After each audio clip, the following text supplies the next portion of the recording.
Those decorations would look great on a wedding cake. And while winter is too cold for most of us to get married, it is a hot month if you're looking for love, especially if you've got enough money to hire someone to look for you. Another Valentine's Day and you're caught at home with no date. You've tried the singles bar scene and, well, you're still single. Friends have set you up on numerous blind dates, but nothing is clicking. So why not try the old-fashioned way to meet a partner by reaching out to the second oldest profession in the world? Meet the matchmaker of the 21st century. Well, I wanted to let you know I have a great girl for you. When you tell people you're a matchmaker, people basically throw their cards at you or they ask you for your card because they want to know how they can meet somebody in New York. These headhunters of the heart have extraordinary social skills to match like-minded individuals. And I think she's the perfect match for you. To find love, high-level male executives must fill out an involved questionnaire on likes, dislikes, and deal breakers, and then sit through a personal 2-hour one-on-one consultation. She's like you. She's very outgoing. She's animated. The price for finding a romance for this super selective group can be incredibly high. Fees for the guys start at $4,000. That gets you 12 personally selected blind dates in a 1-year period. Sure, I meet girls at the gym, but they've got their headphones on, you know? Hi, Matt. Hey, Suzanne. What's going on? Come on in.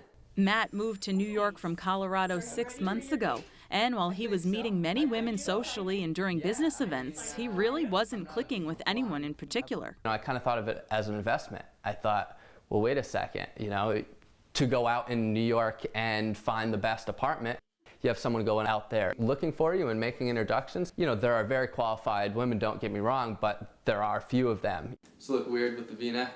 A matchmaker can be a love therapist and a dating coach in one. And I really ask them about their serious relationships that they had in the past, because what I will start to see with their different relationships is patterns and where they've been making mistakes, what hasn't worked for them in the past, and why they've come to me and what they want. Suzanne Oshima is very selective for her clients and will often coach them on social skills, as well as how to dress before the date. I'm not loving it.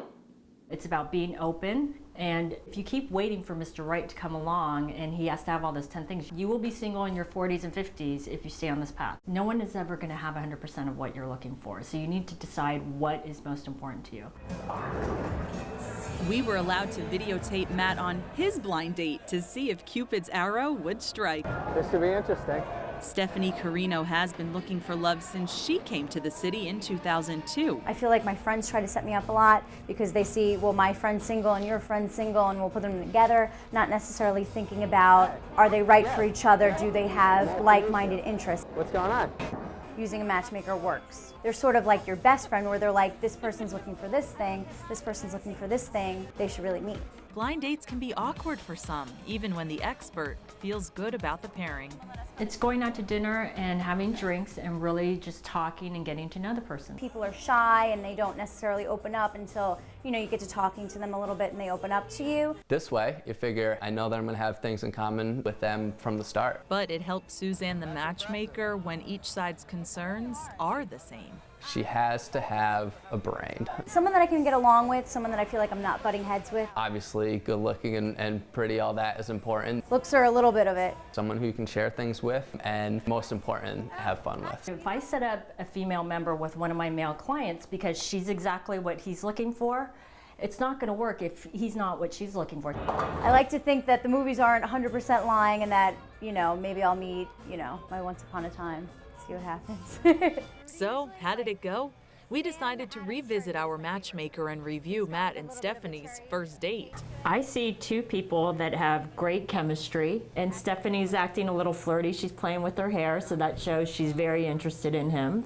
And Matt's smiling a lot. And from looking at the video, Matt and Stephanie definitely had some chemistry. So I think it's going to take a couple more dates to see if they really have something there. Suzanne believes there is a match for everyone. It's about using online dating, using a matchmaker, using your friends, going out to places, and really expanding your parameters of how you're looking to find love, and that's what's important. Well, it looks like Stephanie and Matt might be on their way, but $4,000 must be nice.